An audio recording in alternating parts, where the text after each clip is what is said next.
హల్లెలూయా.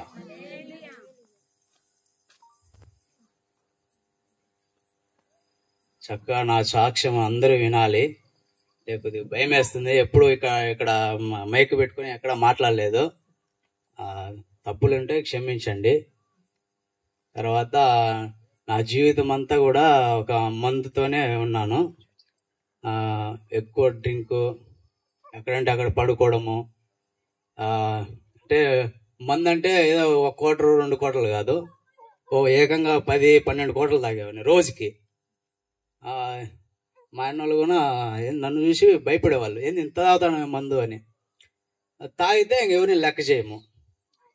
మీకు తెలిసింది సగమే అండి. బయట నేను చాలా ఎక్కువ చేశాను.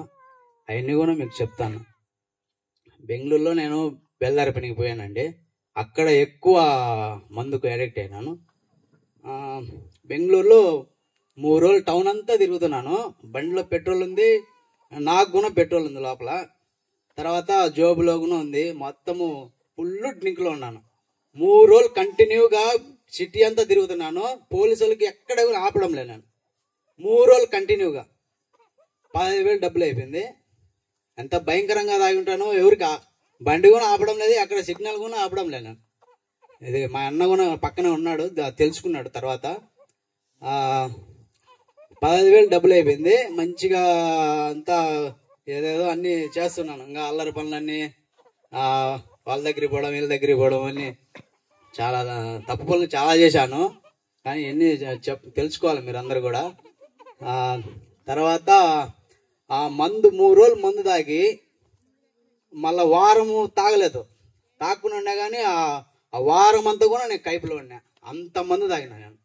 ఇది ఇక్కడ ఉండేవాళ్ళు కూడా తాగి ఉండరేమో నాకు తెలిసి. తర్వాత ఎలక్షన్ అప్పుడు ఇంటికి వస్తున్నాము.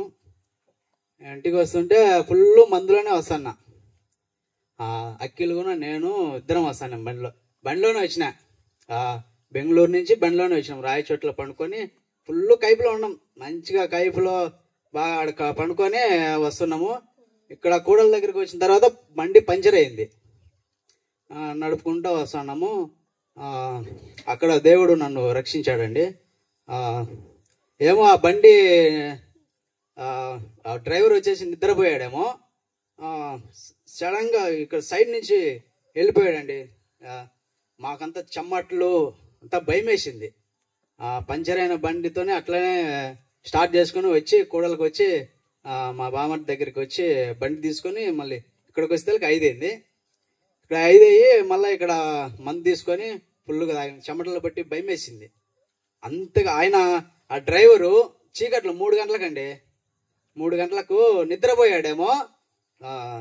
బండి అంతా మళ్ళా మెలకం వచ్చింది, వెళ్ళిపోయింది. మెలకం వచ్చిందేమో బండి, రోడ్డు అంతా కూడా బండి అంతా షేక్ అయిపోయింది. అప్పుడు మెలకం వచ్చిందేమో ఆయనకి. కానీ అక్కడ నన్ను దేవుడు రక్షించాడు.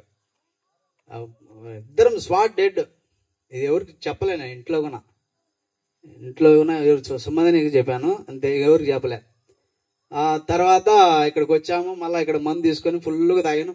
ఆ రోజు మళ్ళీ పెళ్లి జరుగుతుంటే ఇక్కడ మళ్ళీ అప్పుడు 15,000 డబ్బులు. ఇక్కడ సామాధులు ఉన్నాయి కదా పచ్చెరువు, అక్కడే ఒక రోజు పనుకున్నాను నేను నైట్లోనే. ఫుల్గా తాగేశానండి. తాగితే ఎవరికి భయపడను. ఇంకా నేను సాతానుతో సాహసం చేసినట్టే.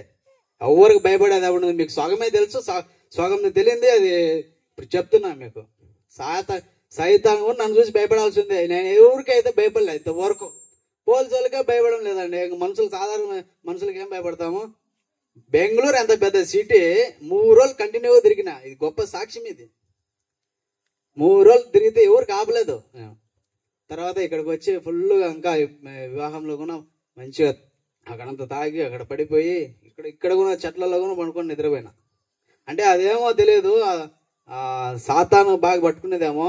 అట్లా ఎక్కువ తాగేసి ఎక్కడన్నా అడవి లేకపోయి నిద్రపోదామా అలాంటి ఆలోచన. అదొక సైకోతనం ఏమో నాకు తెలియదు. కానీ ఎప్పుడన్నా ఆ చెట్లలో ఎవరు లేనిది, అంటే చెట్లలో ఎవరు ఉండకూడదు, నేను ఒక్కనే ఉండాలా, ఫుల్ కైపులో ఉండాలా, నేను నిద్రపోవాలా.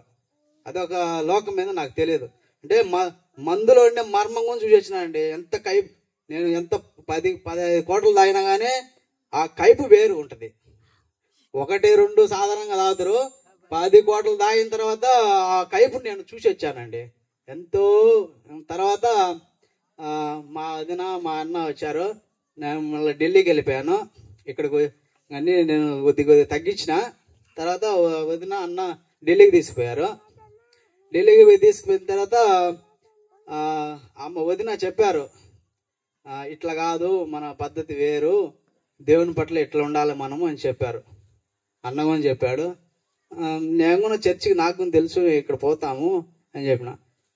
అలా కాదమ్మా, ఇంకా మంచిగా తెలుసుకోవాలి, దేవుని కృప చాలా ఎక్కువ ఉంది, దేవుని కోసమే మనం బ్రతకాలా అని చెప్పారు. అబ్రాహాం అన్న పాస్టర్, అబ్రాహాం అన్న ఓసన్న మినిస్ట్రీ, ఆయన వాక్యము పెట్టించారు. అది చూశాను.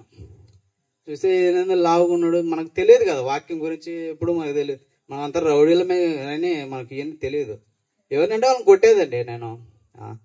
అలాంటిది ఓసన్న మినిస్టర్ అబ్రాహాం అన్న వాక్యం విన్నాను. వినంగా కొద్దిగా మంచిగా అనిపించింది.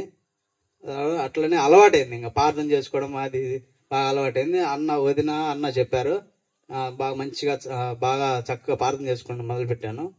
తర్వాత ఇంకా అప్పుడప్పుడు స్టార్టింగ్లో ఉన్నాను. పార్సల్ డెలివరీ చేసేదానికి ఇక్కడికి భీమవరం వచ్చాను. నేను వదినలు ఊరికి వచ్చాను. పార్సల్ డెలివరీ ఇస్తుంటే మచిలీపట్నం వెళ్ళాను. నైట్ 11:30 మధ్యలో నేను పార్సల్ డెలివరీ ఇచ్చాను. మచిలీపట్నం బస్ స్టాండ్లో నేను పండుకొని నిద్రపోతా అంటే 1 అయింది. 1 అయితే పోలీస్ ఆయన వచ్చాడు. పోలీస్ ఆయన వచ్చి, ఏమి ఇక్కడ ఇక్కడ నిద్రపోతాను, ఇక్కడ నిద్రపోకూడదు అది అని చెప్పి, బస్సులు లేవు సార్ అది అని చెప్తే నన్ను 2 ఏట్లు కొట్టాడు. ఏదో ఖైదీని కొట్టినట్టు కొట్టినాడు. ఇదేందబ్బా, నేను దేవుడు మేలు చేయాలి కానీ ఇదేంది కీడు చేస్తున్నాడే అని అనుకున్నా. కానీ ఇదేంది అని అనుకొని ఆ పోలీస్ ఆయన 2 ఏట్లు అయితే బాగా కొట్టాడండి. తర్వాత నేను అప్పుడు స్టార్టింగ్లో దేవుడిని అంటే కొద్దిగా తెలుసుకున్నట్టు కొంచెం అంటే తెలుసుకోవాలన్నా పూర్తిగా లేదా అని అట్లాంటి పరిస్థితుల్లో ఉన్నా. అక్కడ కొట్టాడు 2 ఏట్లు. అయితే నేనేమనుకున్నానంటే, సరే ఇది దేవుని కృపయేమో, సరే వాళ్ళ కుటుంబం బాగుండాలని నేను దీవించానండి, ప్రార్థన చేశాను. అక్కడ మీ కుటుంబం బాగుండాలి, మీరు కూడా బాగుండాలని నేను ప్రార్థన చేశాను. ఆయన పోలీస్ ఆయనకు నేను ఆయనేమి ఎక్కడ తిట్టుకోలేదు, మీరు బాగుండాలని ప్రార్థన చేశానండి. అది మొదలుకొని నేను ఇంకా మంచిగా నేను ప్రార్థనలకు ఎక్కడ ప్రార్థన జరిగితే అక్కడ ఇంకా అన్న అబ్రాహాం లైవ్ వస్తే మిస్ కాను అసలుకి. మొన్న అన్న కూడా చాగలమరి వచ్చాడు, ఆలగడ్డ చాగలమరి. 9 గంటలకు నేను చిరంజీవి మొన్న జరిగింది కూడా అది ఒక 10 రోజులు ఏంటదేమో. అంటే అంత ప్రయాసపడ్డాను అన్నను చూడాలని. అక్కడికి పోయి తలకు భలే సంతోషం వేసింది. ఆ సంతోషాన్ని చిరంజీవి చూశాడు. చిరంజీవి నేను ఇద్దరు, నాకు భయము, నైట్లో ఎక్కడ తిరగను నేను, మందేస్తే అక్కడ ఏం భయం ఉండదు.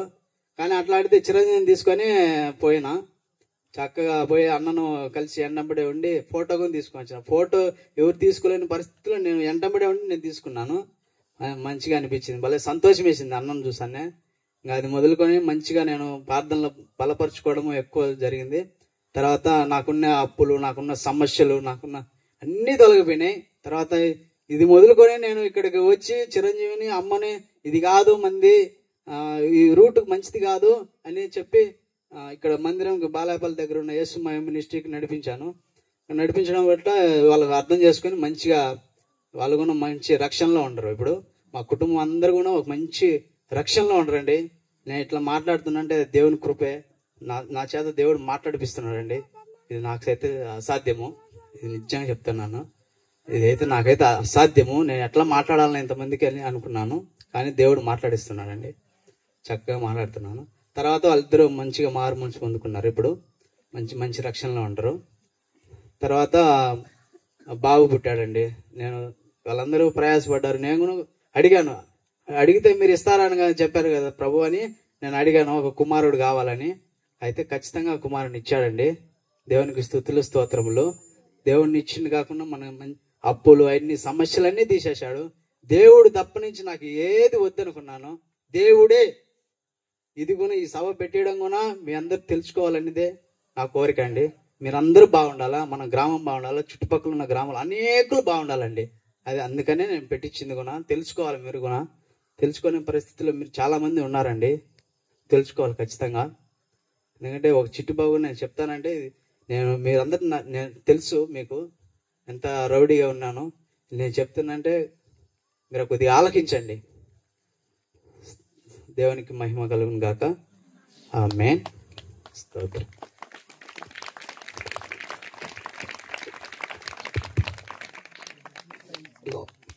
దేవునికి స్తోత్రం. చూడండి, సాక్షి విన్నారుగా, తాగుబోతులకు పరలోక రాజ్యం లేదు. తాగుబోతులకు పరలోక రాజ్యం లేదు. అయితే ఈ రక్షణ వెనకమాల, ఈ రక్షణ దీని వెనకమాల ఎంతో మంది ప్రార్థన ఉంది. ఎంతో మంది ప్రార్థన.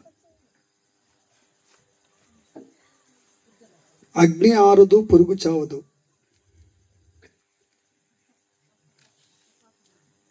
ఈ తాగుబోతులు మార్చబడటానికి దీని వెనకమాల ఎంతో మంది ప్రార్థన ప్రార్థన ప్రార్థన బలం.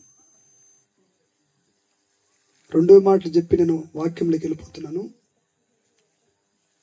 దేవుని మాటలో శక్తి ఉంది. దేవుని మాటలో జీవం ఉంది. దేవుని మాటలో అభిషేకం ఉంది. దేవుని మాటలో మార్పు ఉంది. ప్రార్థన వెనకమాల వాక్యం. ఒక సేవకుని మాట విని అంత భయంకరమైనటువంటి తాగుడు అలవాటు ఉన్నటువంటి ఆ వ్యక్తి, ఎంత తాగుడు, ఇక్కడ ఆయన చెప్పినట్లుగా ఎవరు తాగుంటారు. ఇక్కడ ఆయన తాగినట్లుగా ఎవరు తాగుంటారు. తాగిన వాళ్ళు ఉన్నారు కానీ తాగుంటారు. అలాంటి త్రాగుడు అలవాటు ఉన్నటువంటి ఆ వ్యక్తి ఎంత సడన్గా మారాడండి. ఎంత సడన్గా మారాడు అంటే, ఆయన రక్షణ తర్వాత ఆయన వెనక ఎంతోమంది ప్రార్థన ప్రార్థన ప్రయాసం. నిజంగా అండి, ఆ అన్నగా సిట్టుబాబు అన్న, మేమందరం కూడా ప్రభువుని తెలుసుకోవడానికి మా వదినే కారణమని అని చెప్పాడండి. మా వదినే కారణం దీనికి. అంటే నేను అనుకున్నాను, ఒక వ్యక్తి, నేను సేవకుడిగా చెప్తున్నటువంటి మాట ఏంటంటే, ఒక వ్యక్తి యేసు ప్రభువుని నమ్ముకుంటే అతను రక్షించబడి తన కుటుంబం కొరకు ప్రార్థన చేసి మనమే వాక్యమై, మనమే బైబుల్ అయి, మన కుటుంబానికి యేసు ప్రభువును పరిచయం చేయాలి. యేసు ప్రభువును చూపించాలి. మరియమ్మ గారు, యేసు ప్రభు తల్లినటువంటి మరియమ్మ గారు ప్రపంచానికి యేసు ప్రభుని పరిచయం చేసింది. వాక్యమును మోసి వాక్యమైనటువంటి యేసు ప్రభువును ప్రపంచానికి పరిచయం చేస్తే ప్రపంచానికి రక్షణ కలిగింది. దేవునికి స్తోత్రం. హల్లెలూయా, హల్లెలూయా. చూడండి, దినాన అనేక మంది ప్రభువుని నమ్ముకుని ఉన్నారు, కానీ ఆయన మారడు, వారి కుటుంబము మార్చబడిన సంగతి దాఖలాలు చాలా వరకు లేవు. ఈ దినాన వాళ్ళ వదిన గారు ప్రభువుని నమ్ముకోవటం, ఆమె ద్వారా తన భర్త మార్పులోకి రావటం, ఆ కుటుంబం ద్వారా చిట్టిబాబన్న మార్పులోకి రావటం, ఆయన ద్వారా చిరంజీవి మార్పులోకి రావటం, చిరంజీవి ద్వారా కేశమ్మ గారు మార్పులోకి రావటం, ఎంత గొప్ప కార్యం అండి ఇది. నిన్న సాయంకాలం వచ్చి ఆ కుటుంబంలోకి వచ్చి మేము మాట్లాడుతున్నప్పుడు, అన్నా ఈ కుటుంబంలో ఎప్పుడు గొడవలే అన్నా, ఈ ఇంట్లో ఎప్పుడు గొడవలే, ఈ స్థలం అంతా కూడా తలలో పగిలి రక్తం గారినటువంటి స్థలం ఇదంతా కూడా ఎప్పుడు మేము గొడవలు ఆడుకుంటున్నటువంటి స్థలం అన్న. ఈ స్థలంలో ప్రార్థన జరగాలన్న, ప్రార్థన ఆయన ఆ ఆత్మల భారము ప్రతి ఒక్కరికి ఉండాలి. ఆ ఆత్మల భారం లేకపోతే అతడు నిజమైన రక్షణ పొందుకోలేదని అర్థం. దేవునికి స్తోత్రం. హల్లెలూయా, హల్లెలూయా. ఒక్క వ్యక్తి మార్చబడితే, యేసు ప్రభు భూమి మీదకి వస్తే అనేక మంది రక్షించబడ్డారు. ఆయన 12 మంది శిష్యులు తయారు చేసిపోయాడు. ఆ 12 మందిలో ఒక ఆయన మన దేశంలో అడుగు పెట్టాడు. ఆయన ద్వారా మన దేశం అంతా కూడా సువార్త ప్రాకింది. దేవునికి స్తోత్రం. అలాంటి మంట ప్రతి ఒక్కరిలో ఉండాలి. నువ్వు రక్షించబడితే, కరెక్ట్ గా నువ్వు రక్షించబడి పరలోక రాజ్యానికి సిద్ధపడితే నీ కుటుంబంతో కూడా రక్షణలోకి వచ్చింది. నీ కుటుంబం రక్షణలోకి రాలేదంటే నీకు కూడా పరలోకం లేదని మనం అర్థం చేసుకోవాలి. దేవునికి స్తోత్రం. హల్లెలూయా. ఇంకా సాక్ష్యం చెప్పే వాళ్ళు చాలా మంది ఉన్నారు, కానీ సమయం లేదు కనుక సమయం ఇప్పటికే దాటిపోయింది.